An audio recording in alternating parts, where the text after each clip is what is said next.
Town Hall today to discuss football traffic and parking modifications for the 2019 season. My name is Jeff Nelson from Penn State Athletics.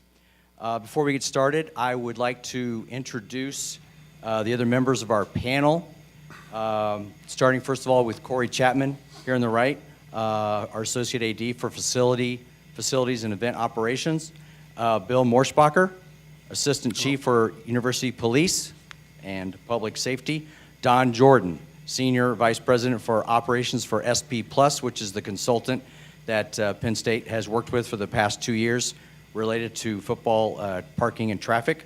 Joe Foley, Senior Associate AD for Advancement, and Tom McGrath, Associate AD for Business Relations. Also want to mention that we have Ryan Conahan here from University Parking and Transportation Services, who will be available to answer questions when we get to the end of our presentation. So just want to mention a couple things real quick in terms of our format and things of that nature, and then we'll jump into our brief presentation. The vast majority of our time today will be open for questions that you have related to our 2019 football traffic and parking plan. The presentation will be led by Corey Chapman, and then the rest of our time will be for questions. We have 2 handheld microphones.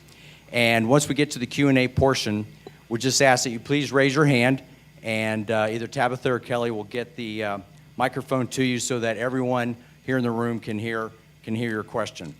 We're also soliciting questions via email at footballparking@athletics.psu.edu, and we will try to get to as many of those questions as we can during the presentation.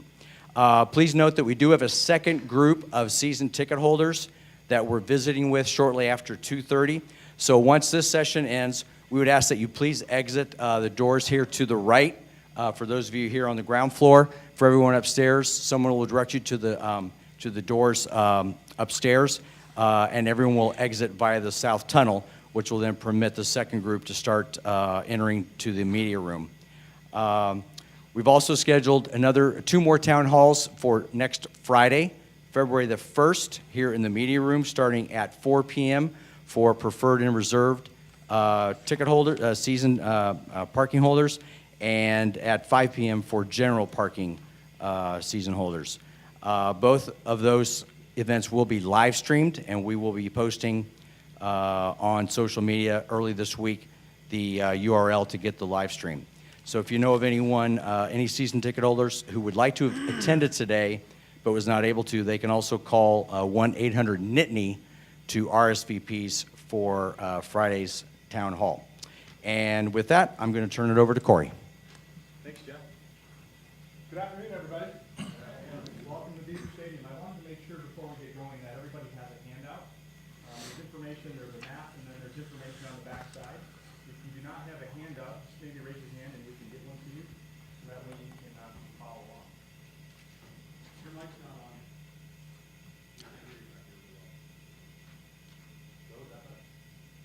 Test? Joe, is that better? Can you hear me now? All right, just like using a cell phone. It's exciting to have you all here. There's a big group effort here on campus that's really put a lot of time into this, and we're excited to share the information, answer questions, and really solicit feedback today. And so we're really happy that you're here. 2 years ago, we engaged with key university stakeholders to discuss problem areas surrounding football traffic and parking, and more importantly, to seek solutions based on feedback, observations, and incidents that have occurred. For noon games, our traffic problems are primarily with inbound traffic in trying to service over 20,000 vehicles and over 100,000 fans who all want to get in their lot, tailgate with family and friends, and be in their seats for kickoff in a short period of time. For night games, our problems are primarily with outbound traffic and the fact that many of our lots, as you know, have one way in and one way out, which leads to frustration as to why it takes so long to get home. It's important to know that we have real infrastructure challenges, some of which will go unresolved. Many of our parking lots are on grass and again have one way in and one way out. Park Avenue will not become an 8-lane road anytime soon. Nor is the bypass going to add exits for 7 Saturdays a year. We wish it would, but that's just kind of the reality. In order to address these challenges, we move forward with key university stakeholders to partner with SP Plus to analyze and develop a system that will benefit you, our loyal fans, given the challenges that we have.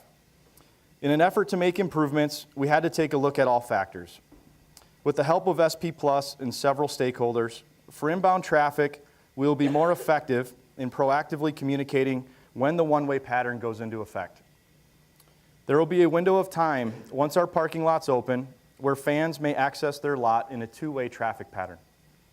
Once the window closes, for safety reasons, the one-way pattern will go into effect, requiring fans to enter their zone at specified locations. The timing of the one-way pattern will be shared with you, our valued season ticket holders, prior to the season on the back of your parking permits, as well as in the game week press releases. For outbound traffic, we will continue to work on improving our staffing to assist the parking lot output. Fans will also have the option to exit our lots in a one-way pattern or be patient until the two-way traffic pattern goes into effect. The timing of the two-way traffic pattern post-game will be determined by police based on pedestrian flow and safety.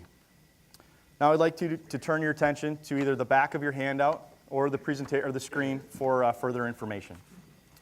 If you wouldn't mind waiting until the end of the presentation, maybe the presentation will have some answers to some of your questions, so if we could just wait for questions until we get to the end, that'd be great. We thought we'd start by giving you a general overview of really kind of the facts and what we're dealing with.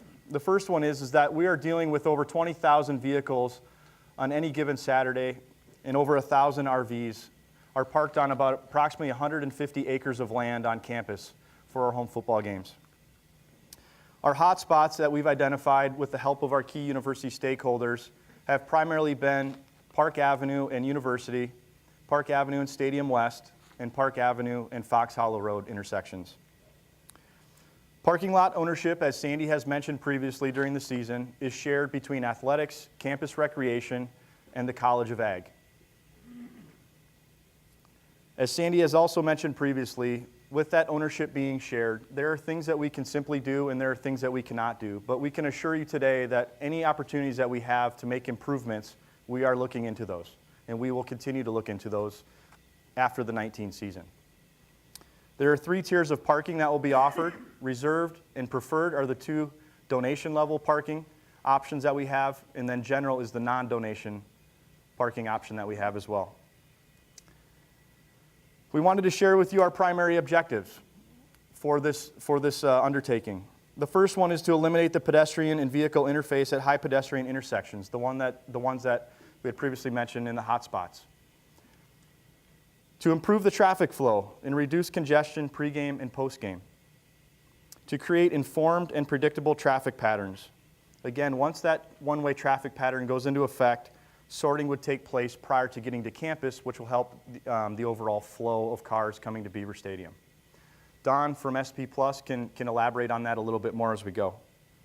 Again, it's our objective to clearly communicate in an effective manner prior to the season what those times will be. Improve consistency for fans, for staff, and community relative to our game day traffic. We recognize that in past seasons, we haven't been as clear in our communication as far as when the one-way and the two-way traffic patterns will go into effect. And we feel like by communicating that and giving some more effective, proactive communication, that will really help all of you fans in planning your trip to Beaver Stadium on Saturdays. In the event of foul weather, we will proactively communicate to our season parking holders which auxiliary lots you'll have to park in. We will have account information. We will be able to directly communicate with you, our loyal fans. There are also some realities that you should be aware of. Again, like I mentioned, that may go unresolved. The roadway infrastructure in State College and campus is designed to service a small college town. And so when we see a high influx of traffic in a short amount of time, it really makes it challenging given the infrastructure that we have. Stadium capacity has remained the same over the years. Again, the second largest football stadium in the country, yet the land around Beaver Stadium has changed over the last 20 to 25 years. There's been the addition of Bryce Jordan Center. There's been the addition of Medler Baseball Field. There's been the addition of the Visitor Center. There's been the addition of Pagula Ice Arena. All of those properties used to be used for parking. So the evolution of the parking in the land around Beaver Stadium has changed yet the demand inside the stadium has stayed the same. So the capacity hasn't changed in the stadium, but the challenges around the stadium have changed over the course of time. There's also rideshare now in our marketplace. As many of you know, Uber and Lyft and other companies are now in the marketplace. And so what we've been noticing is that on Saturdays, we're seeing a high influx of rideshare that are descending on Happy Valley to service the needs of our customers. What that's doing is creating more congestion in our roadways. And so that's something that we have seen progressively increase over the last couple of years. And we're continuing to work with them as well as manage them moving forward. Now I'd like to turn it over to Don to talk a little bit more from the SP Plus standpoint as far as what him and his team did when they came to campus and the recommendations that they had for our key stakeholders. Don? Thank you, Corey. Can you hear me? I'm Don Jordan with SP Plus. Our game day division, we run major events, venues, university campuses around the country. Like this year will be our 21st Super Bowl. We've run Olympics, World Cup.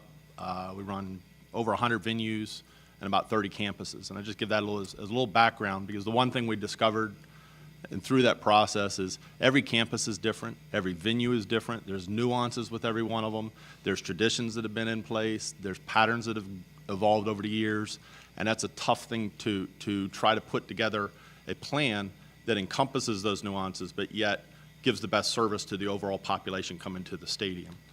With that, we came in the November, I think it was November of 2017, observed 2 games back in that fall, put up our cameras, looked at the patterns that were going on, both from a vehicular standpoint, a pedestrian standpoint. We go through and drive all the routes that you guys drive every game to look at the signage, the communication flow. We treat it as a fan. We come in as an outsider and look at everything as an operation, as a fan, to see what you're experiencing. Are the law enforcement officers on the road visible like they should be? Is the signage visible? Is it consistent? Is the messaging consistent online, the communications pregame, things like that? And as we go through the process, then we bring our team on campus and take a look at the operation just objectively and see what's going on.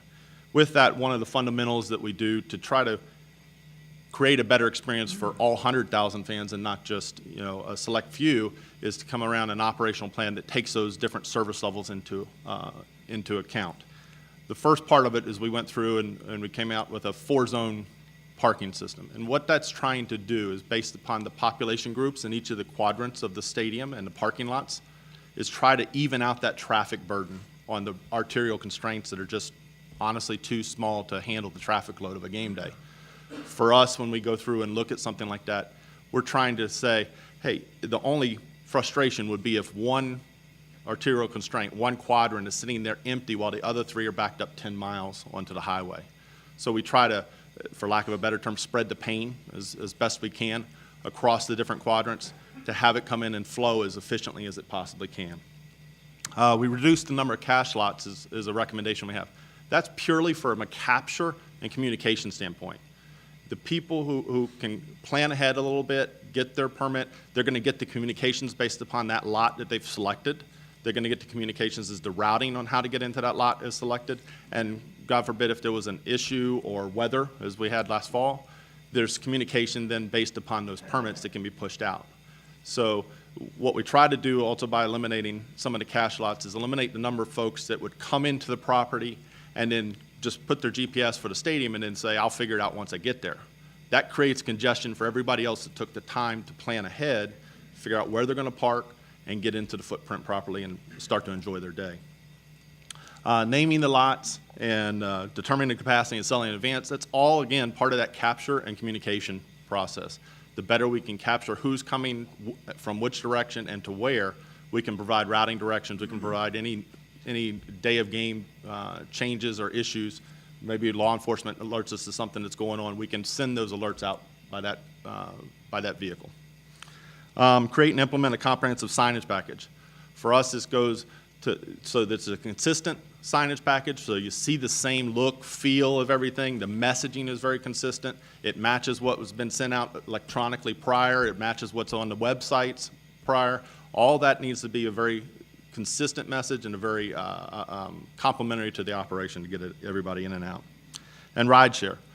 Rideshare, it's rampant across the country. It's an issue that if you don't plan for it, it will create major frustrations in any traffic or parking program you have in place at your campus on a daily basis or on a special event basis. We have venues that are bringing 2,500 to 3,000 ride shares in and then out every event. And it doesn't sound like a big deal until you're trying to marry, say, 3 people per car, 12,000 people into 3,000 cars post-event. There's not a lot of campuses or venues that have the capacity to match that kind of volume of vehicles up. It's going to continue to grow. There's going to be people that park at a friend's house, maybe tailgate at a friend's house, and then come over right before game.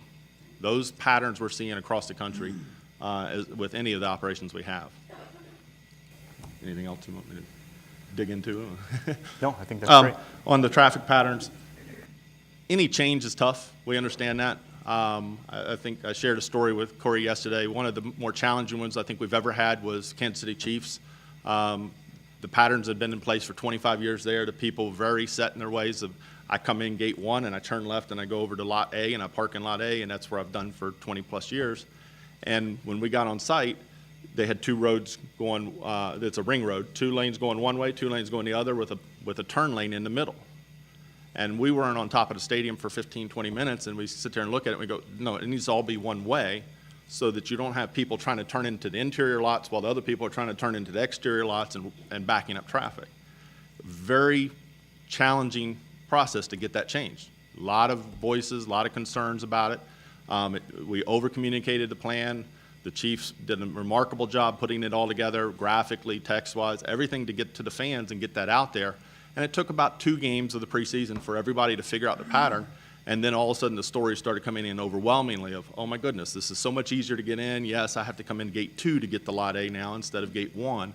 But once they figured that out, that they could come in that way and it was going to flow more smoothly, it made the experience better for everybody involved. The key thing there, and one of the things that the team here is doing that's very good, is making sure that you only put that at a set window. Put in the traffic pattern a certain time frame prior to each game based upon whether it's a night game, whether it's an afternoon game or a morning game, and allow people, if they're willing to come early, they can go to the same patterns that they've gone to for years, get in, get parked, get settled. But if you're going to come in that crunch time when it's really hard for us as a group to manage the flow and get everybody in their seats before kickoff, that's the time when you've got to go to a forced pattern of sorts to get everybody in. Thank you. Okay.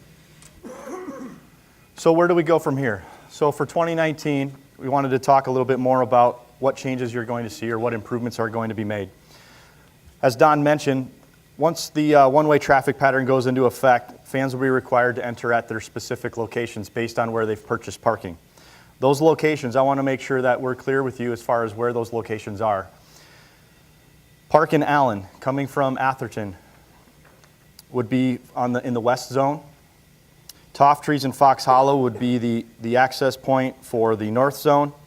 Park and Hospital Drive for the east zone. And then on the south zone, there would be 2, University and Hastings, and then Porter and Hastings. So that would be the first thing that we'll do from implementing the traffic zone, which we feel really good about, that will help us moving forward. Again, the window of time will be effectively communicated prior to the season. And what we're going to do is, depending on, we still haven't narrowed down exactly the specific time, but what we're going to do for the season is determine a time that the one-way will go in for the noon games, for the 3:30 games, and then for our primetime games. And so that way you will know when the parking lot's open, and then you will also know when the one-way pattern goes in. And so that way there's not any confusion as far as, well, I went to Beaver Stadium last Saturday and it was different. So we will rampantly push that out effectively and proactively so that you won't have any questions in your mind as far as, is it going to happen now or is it going to happen later? We will tell you exactly when that's going to be to help clear all of that up, okay? As Don mentioned, the parking lots will be numbered and capacities determined. Not only will this help with traffic, it'll greatly assist our efforts in the event of foul weather like we mentioned previously. We will pre-sell general parking lots for specific locations. Tom will get into that in a little bit as far as the process for the general permit holders, and Joe will speak a little bit more as far as our reserved and preferred holders. Create and improve traffic signage. Those conversations have already started, and we're really excited about what we've seen so far, and we're really excited about the end product that you will see come this fall. We will also communicate, as I mentioned, the one-way traffic pattern. I can't overstress that enough because I think that's really been quite a lot of what we've been able to discover as far as where some of our challenges have lied. Family-friendly lot is going to be relocated. So from College Avenue up to University Drive, there will be left on Hastings Road, and there is a lot that we've been able to get access for the family-friendly. And then finally, reserve spaces added in lot 46. That's in the south zone. That used to be a general lot. We now have a need for more reserve parking, and so that's an area that we are looking to implement for the 2019 season. From there, I'll turn it over to Joe Foley to talk a little bit more about the selection process and parking for reserved and preferred. Thanks, Gordon. Now, I know everybody who's here today is a member of the Nittany Lion Club with your reserved or preferred parking, and I want to say thank you for your support of our student athletes. And thanks for making the time to be here today to talk about this. We know this is important to you and appreciate having this open dialogue. We recognize that our effort here is to make sure that game day is a really safe and fun environment for all of our people. But with that, we also understand that this may not be ideal or convenient for everybody. And so if the space or the parking lot that you're in is inconvenient and you'd like to move to a different lot, we want to try to accommodate that for you. So when you renew your season tickets, there's a place on there where you can request to change your parking lot. There's a form. You'll just simply enter in. I'm currently parked in lot, say, 41. I'd like to move to, say, 31. And that'll be received in our office.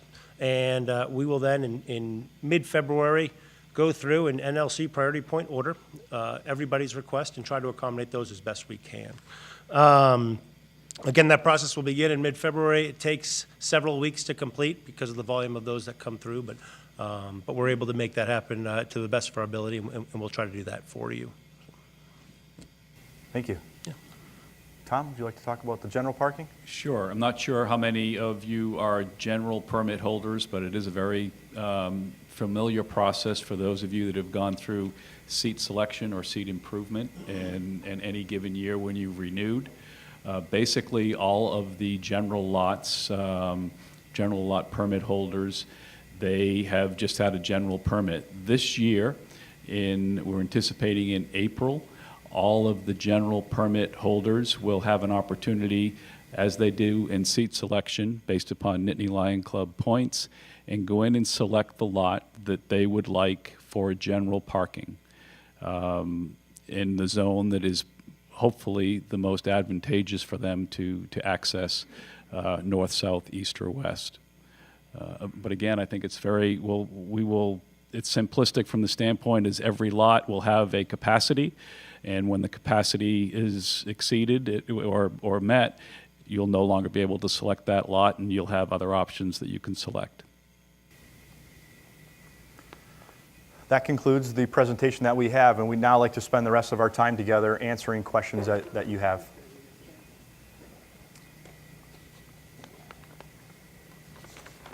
You talked about a time frame. I live off Top Trees Avenue. For years, I've been able to come down Fox Hollow Road, make my left on Park, pull into the purple lot. Very convenient. Hang around after the game, leave after the barriers come down, go up Porter to Fox Hollow, and I'm home just when I want to be there. You were indicating that there's going to be a time when I'm still going to be able to do that before the one-way pattern comes into effect. And according to what you said, that'll be game to game. If it's a noon game, roughly how many hours before a noon game would you be able to access the lot the way I did normally? I would hesitate to give you a time right now just because those conversations are still taking place. But we will figure that out. We will communicate it in your ticket books, in your parking permits, so it'll be clear. All right, so those of us that live up that way, if we leave to come to the game early, we could still have the same pattern we've had all these years. Correct. Thank you. You bet.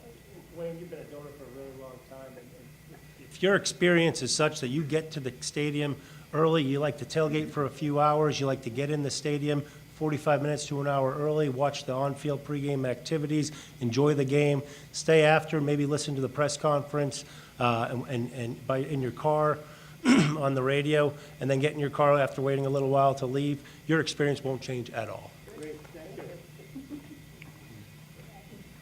I have a question. Actually, I have two questions, but it all relates to one thing. What is this? Whoever is staffing your accesses are directing people to the wrong spots. Twice, well, 4 times, our family has a lot of people who have reserved spots in 41. And people had parked in their spots. And the problem was the people that you had directing traffic were telling them they could park anywhere, or they were putting them in the wrong lanes coming up Porter. Is there going to be an effort made to educate the people getting the cars into the stadium? Because that was our biggest problem in both areas. Bill, do you want to talk about? Yeah, I can answer that to some degree anyhow. I don't know, about your exact situation, but let me explain to you how we staff and do this. It wouldn't be uncommon for you to encounter someone who's working their very first game on the road. We do brief them. We do have a plan that we do let people know. However, by the very nature of this area, we don't have the resources necessary ourselves as the university police to do this. So one thing you may have noticed is last year the state police were in the roads a lot. And certainly our student or auxiliary officers are always in the road. But again, one of the problems is that it is likely that it might be their first game because we have tremendous turnover in that. And the troopers we get are often different each game. So that's a particular challenge that we have. What I would suggest that if you think you're running into a problem like that, please call 1-800-NITNY. We will get on it and we will correct the problem right away. But that certainly is a challenge, that we have in an area like this. It's just how we have to staff, a lot of temporary people. Well, they were told 4 times, 4 different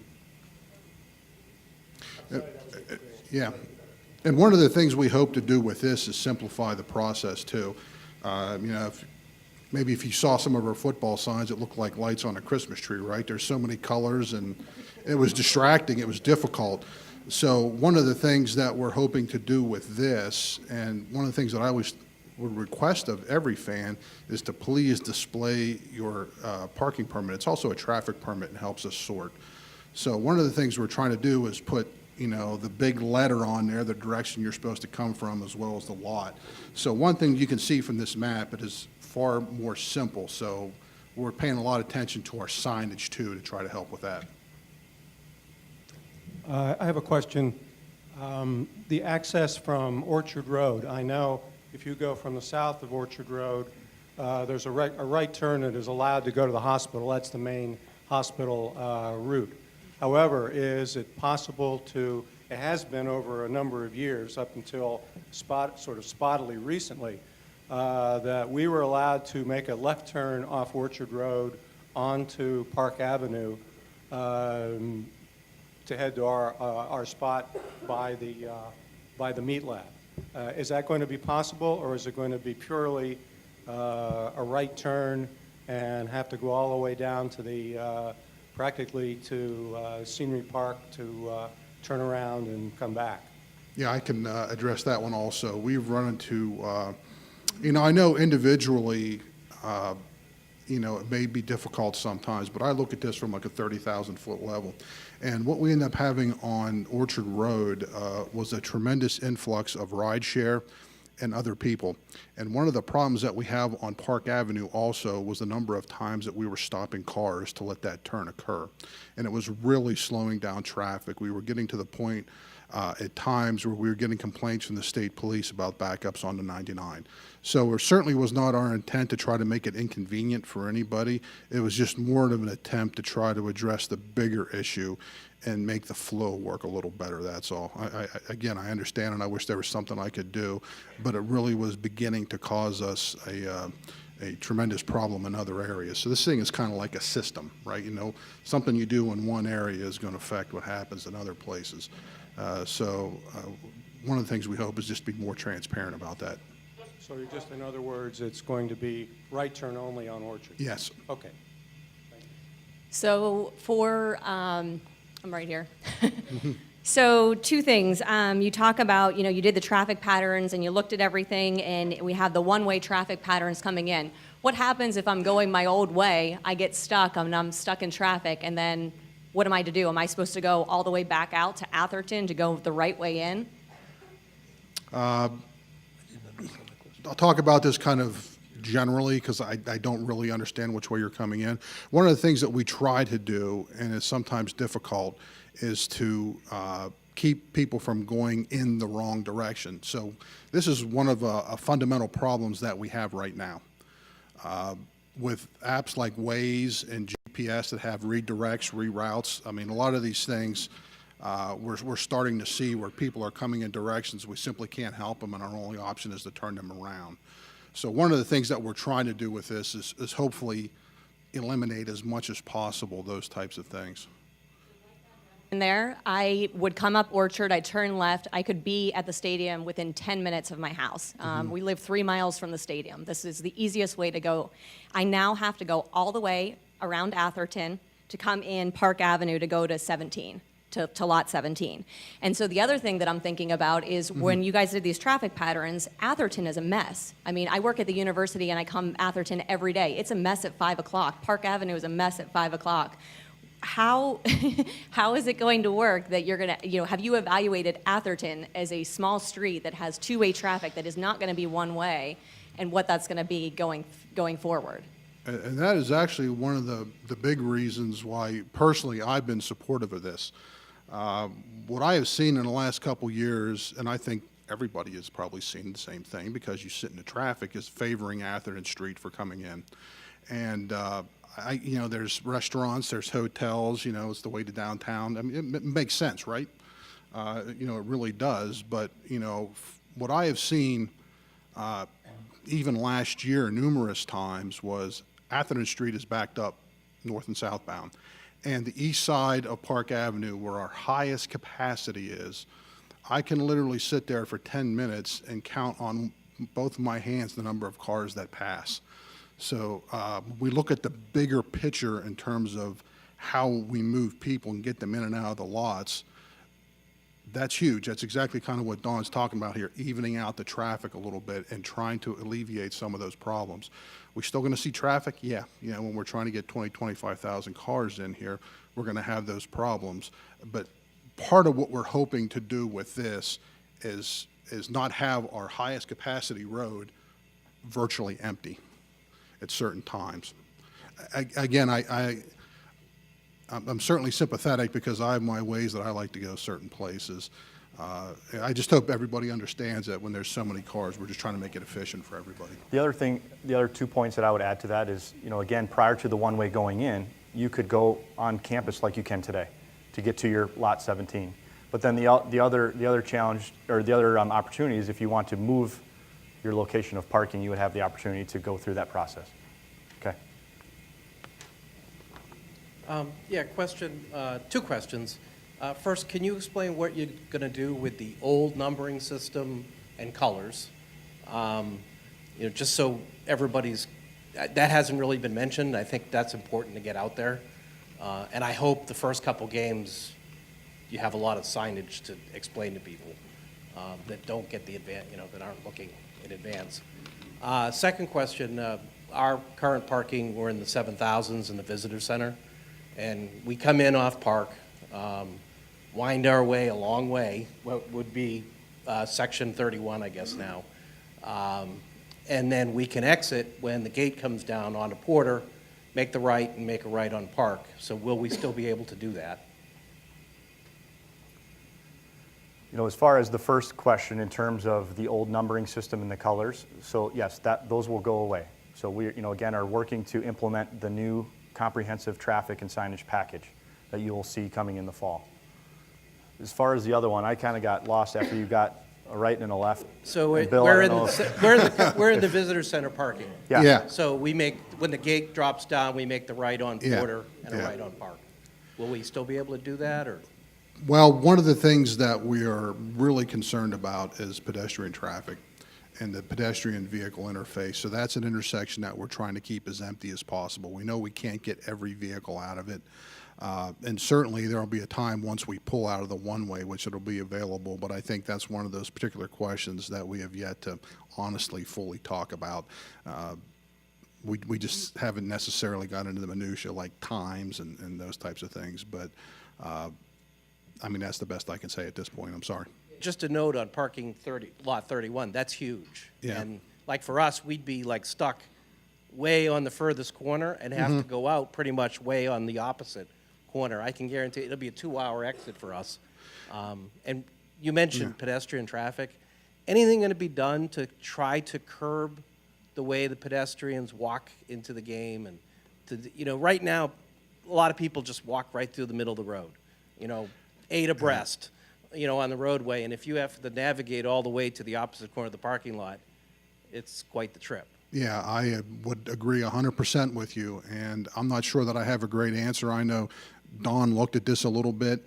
I think other than like fencing and things like that, some of that's going to be difficult, but maybe you can answer that one better. I mean, it just comes down to an enforcement and budget of number of folks and to be able to manage something like that, or a physical barrier.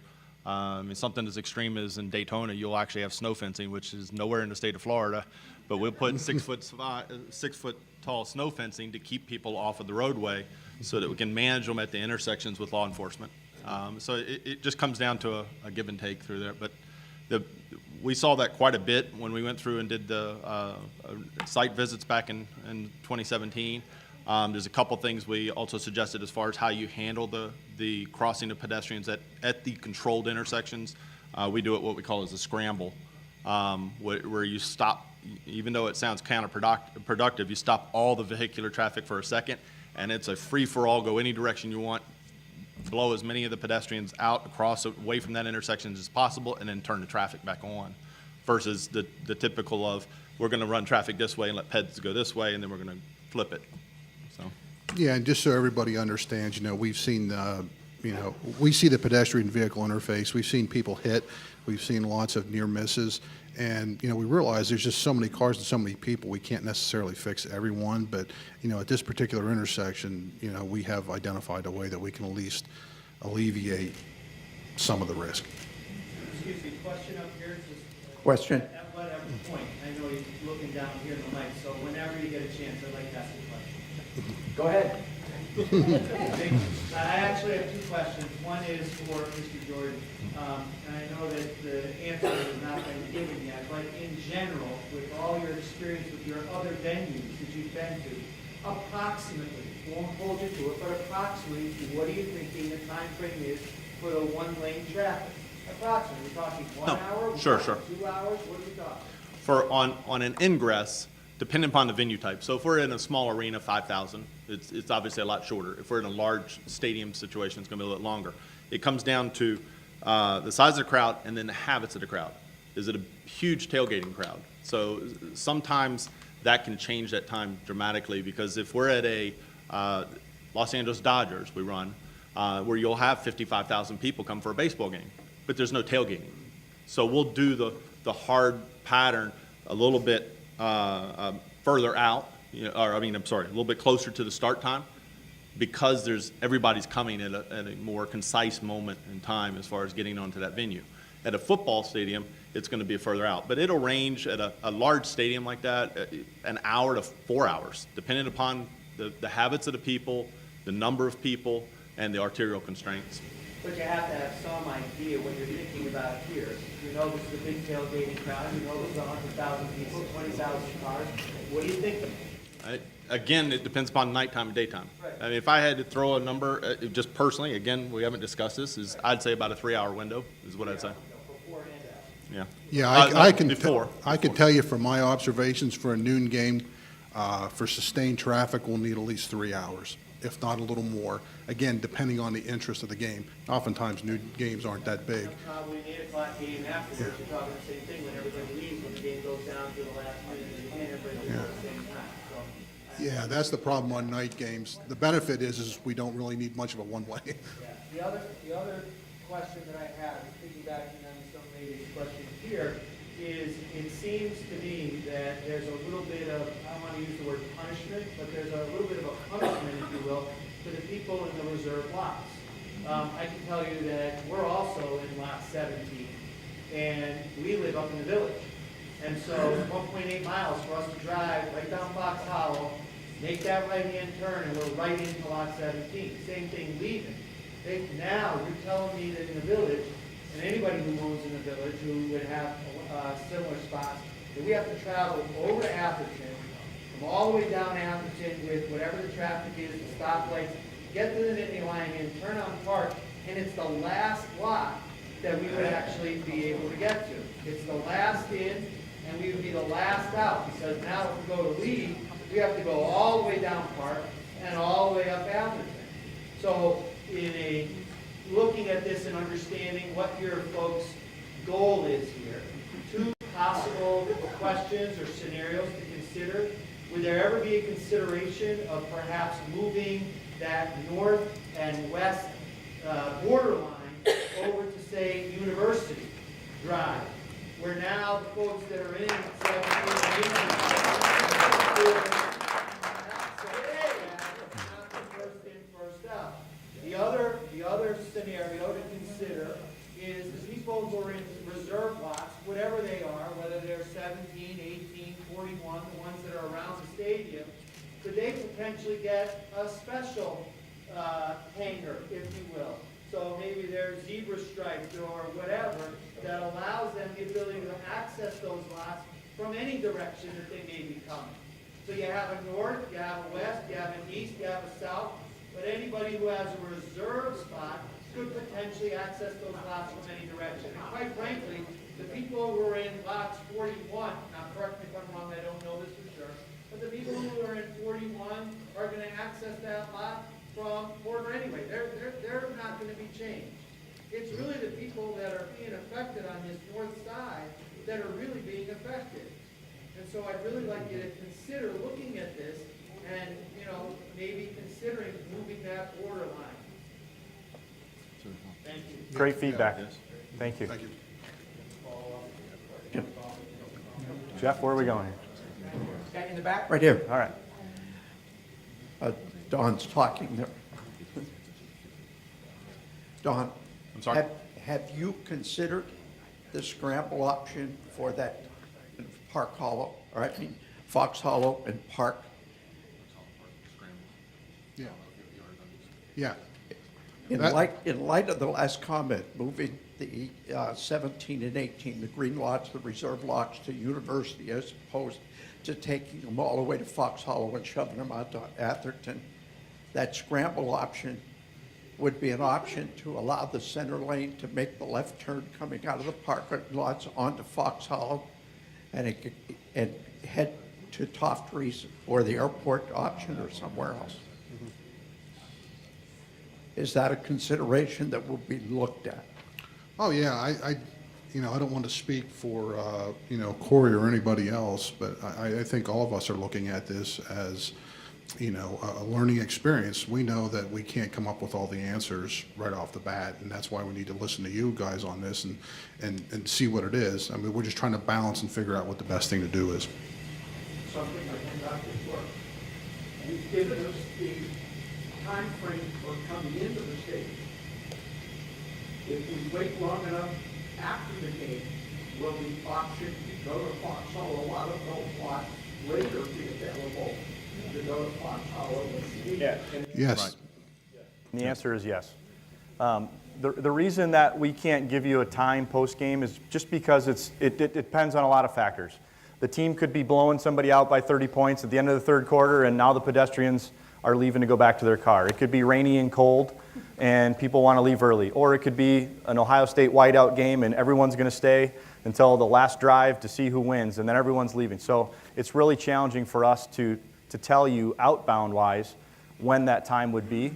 And that's where Bill comes in from a safety officer standpoint of managing when it's right for us to take the one-way pattern out to get back into the two-way so you can get up Fox Hollow and back to the village. Does that make sense?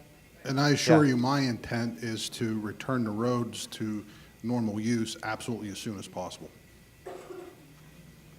My name's Peter Rohr. Mr. Jordan, I live in the village of Penn State, okay? During the worst times of traveling to games and away from games last year, my travel was 20 minutes. At the absolute worst times, 20 minutes. You're going to make me go all the way out to Atherton Street, all the way down and come back. Can you please estimate how much time that's going to take me during the worst times of the football? 6 hours.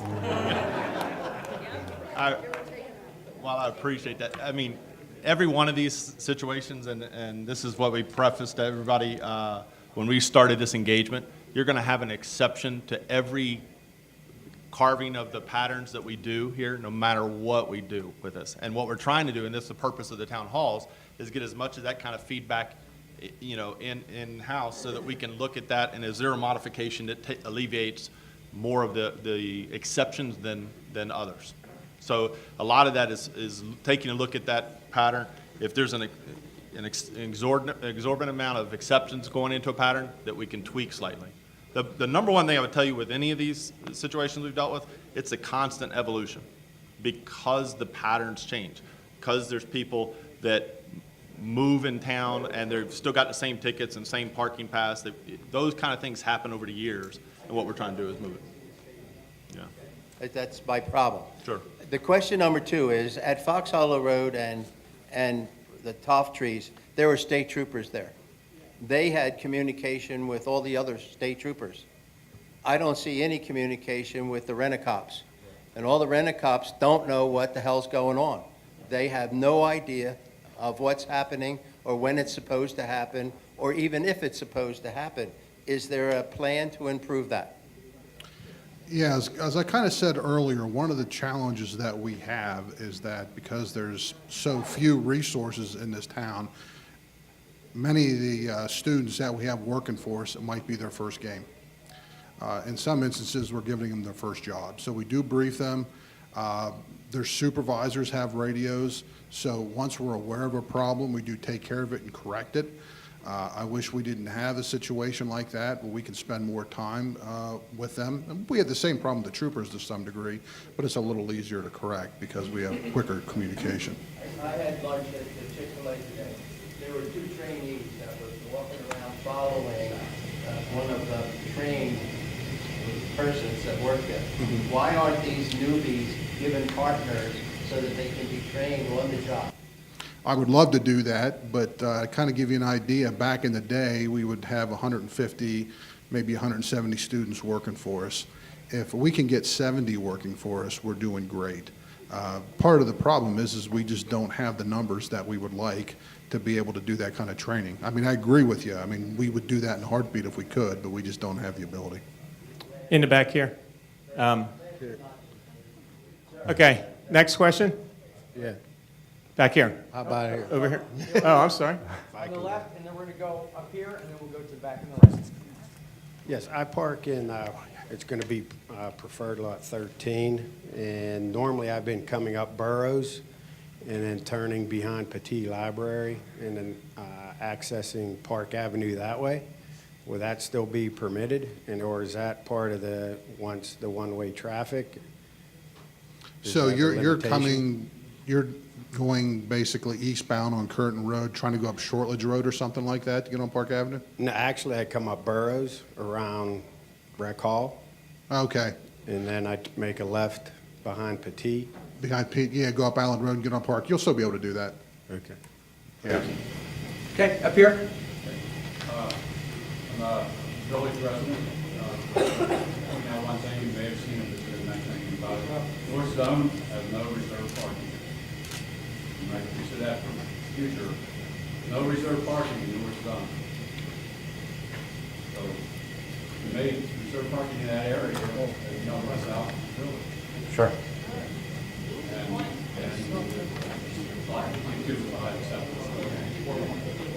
Thank you. Okay, in the back. Is that on? First off, I just want to say thanks for trying to address a very difficult problem. Obviously, the parking situation that evolved over time, and if you were designing the parking lots, you'd design them a hell of a lot differently than you're stuck with having to do. So I appreciate the effort. I really do. I live in the village, and I also I'm sensitive to some of the comments made, but I would say I think you guys need to keep in mind you're trying to improve a game day experience for 107 to 110,000 people, and to do that, 50 or 100 or 150 might be inconvenienced a little bit more, and I for one am okay with that.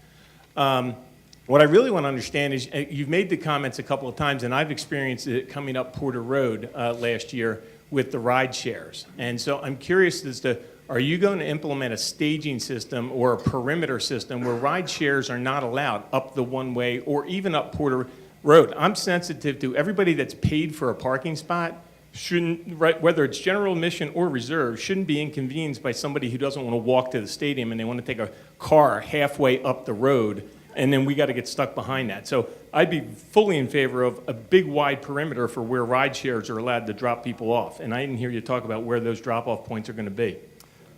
Yeah, I can talk about rideshare. So we've had quite a few conversations with Uber as a partner of ours.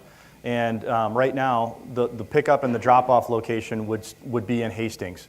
So we really are limited in our options. To be quite honest with you, they have really tried to get us to give them a parking lot that they can just do their business in a parking lot, and we have not been willing to do that because of the demand for our fan base. And so the one thing that we did last year was we brought them up University inbound, and then we had to turn them around and get them out. And then the influx of Uber vehicles really made it problematic. And so what we want to do, what we've heard a lot from Uber and from the fans themselves who took the rideshare, was the drop-off and the pickup spot would work much better if we had it in the same location. And so,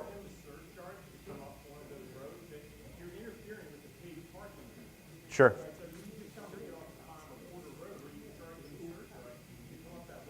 Sure. Yeah. Thank you for that. A question up here. Yeah. I'm one of the 1,000 RV drivers that show up here every weekend and come up Porter Road, Blue RV Park. Been through this since the 90s and seen the transition many times over. As of last year, the whole situation on being able to get into that blue lot turned into a real cluster. At one time, people could drive up Porter Road, park there in the morning, and then when the gates open, travel in with their RVs. That's not that way anymore. The police are stopping the people at the bottom of the hill. The 26 is backing on the 2 lanes, with hundreds of RVs being backed up because there's no communication, not letting people know what they can do or can't do. And on top of that, my second question then is, why is it that there isn't something moving forward with the possibility of opening up those lots the night before? Spoke with many people over this past season that are in that parking lot, and they'd be willing to even pay extra to be able to pull in there on Friday night, eliminating all that traffic on Porter Road, eliminating all the traffic in the morning on Porter. Well, that's great feedback and good to know. We'll certainly take that into consideration. Bill, would you mind talking about the Porter Road and kind of the morning management of those RVs? Yeah, if, I've said this before, but if someone's having a particular problem, 1-800-Nittany, and we'll get it corrected if someone doesn't know what they're doing or they're making a mistake.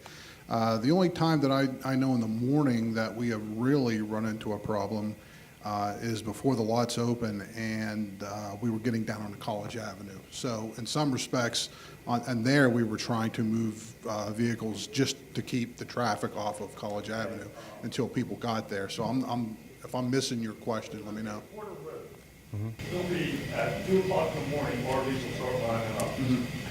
We were told about it, okay? I park at Walmart every Friday. Come over in the morning, sometimes around 4 o'clock. I've been doing it for years. I've been RV parking for the last 10 years. No problem, everybody lines up, stays off the edge of the road. This past year, State College Police came in and started making people leave. Then, halfway through the season, they put cones across the bottom of the hill, would not let cars there. We were like maybe third in line, parked right off the edge of the road. They were backed up for as far as you can see. I mean, being that the State College Police, you guys may not see it, but I mean, they were parked side by side the whole way back. The traffic's backed up. Now, the only thing that probably alleviated that this year, that would have turned into even more of an issue, was because of the rainy weather and we weren't allowed to bring our RVs. But it was that way. I pulled up there myself and they made me turn around in the lot and drive away and come back later. Yeah, I'm aware, like I said, I'm aware of a couple instances where historically the lineup wasn't all that big, but couple times this year it got down to College Avenue and onto College Avenue, and that's really what the problem was there, was more the length of it than the fact that there was one that existed. We have nice weather this year, it's gonna happen again, it's gonna happen every day.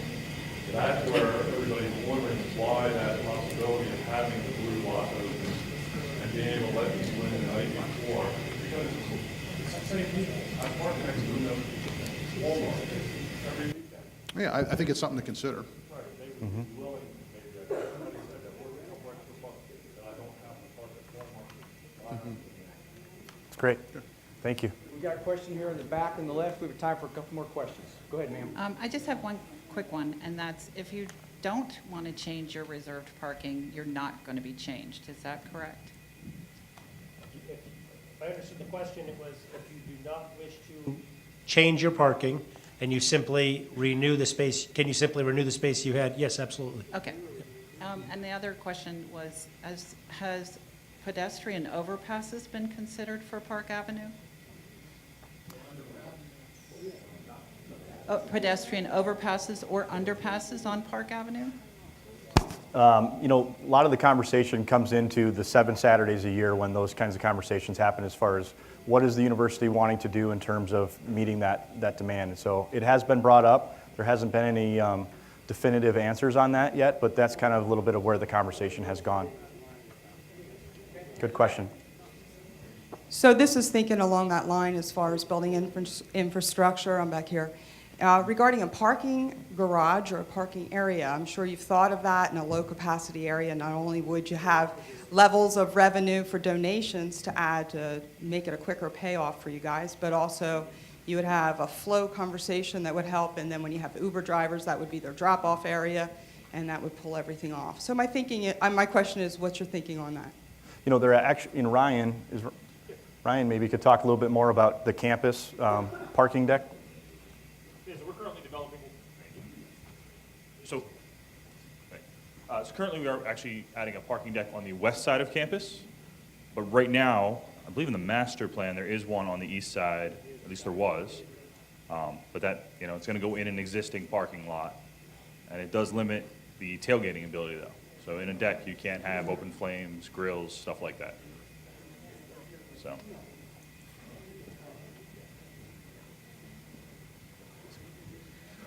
Hi, yes, my name's Jason Singer. I have the ability to also have a reserved green spot and a orange RV lot preferred. Speaking to the gentleman above with blue, we've had the same issues with cars parking along the edge. The problem with it is the inconsistencies. Certain weekends they allow it, certain weekends they don't. Obviously, RVs love to get in there and get their spots and get set up. I think a better thing would just be more consistency. If you're not going to allow cars to park at the edge before the game, then implement that the whole game. Don't allow it for certain and then others that aren't. My other issue is most of the other RV lots, I'm curious how this implemented your plan. Overnight RV is a large one. You dealt with them in years past, and you don't see their traffic issues because they're coming in the nights before. However, there still are 2 RV lots then that are game day, both blue and orange. Blue's entrance is basically going to stay the same. Orange, however, you now have changed. We used to come in off of a 4-lane highway, down a 4-lane road. Now you're going to be sending 60-foot travel trailers and trucks through residential neighborhoods, bringing them a long distance. Has that been thought about? Secondary to that now, will also now be tied in with all of the general car parking coming through that residential area. I have a suggestion of the orange preferred RV, which we are a separate lot. However, we often get lumped in with the overnight RV and whatever rules and restrictions they have.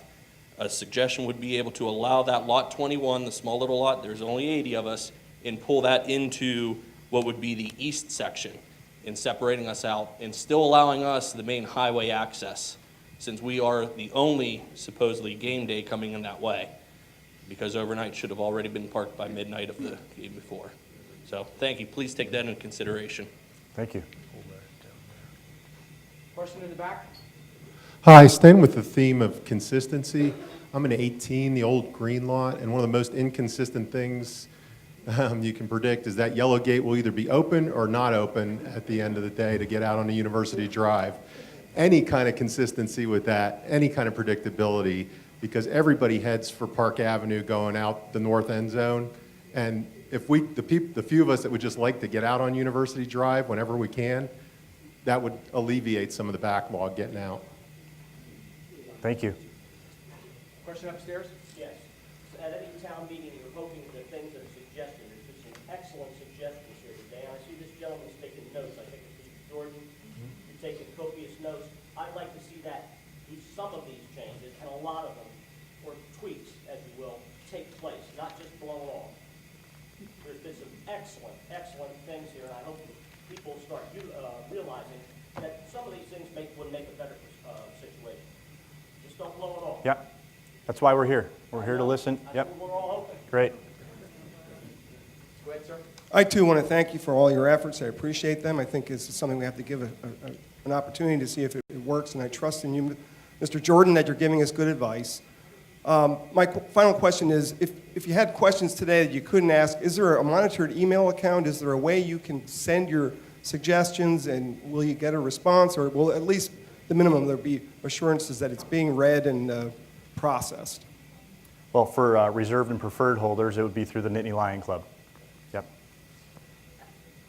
The Go Lions account is always read and responded to if there's a response that's appropriate, but certainly it's a method of sharing thoughts and ideas, but they are all read. Yep, go Lions at psu.edu, all right? We have time for one more question here in the back. Oh, wow, this better be good. I want to echo one or two. The gentleman said, of course, we do want to have a great game day experience for 100,000 plus people, but, you know, me being selfish, parking in lot 18, and I have multiple reserved spots, I think there is an expectation that the fact that we do donate so much more money that we get a little bit extra consideration. And somebody used the word penalty, and I do feel like I'm being penalized that I have to sit now and wait for a half hour to an hour to go down Park in Atherton behind the yellow, what I call general parking. So, you know, if there's some consideration, at least of those of us who pay a significant amount in reserved, to have some special consideration would be appreciated. Thank you.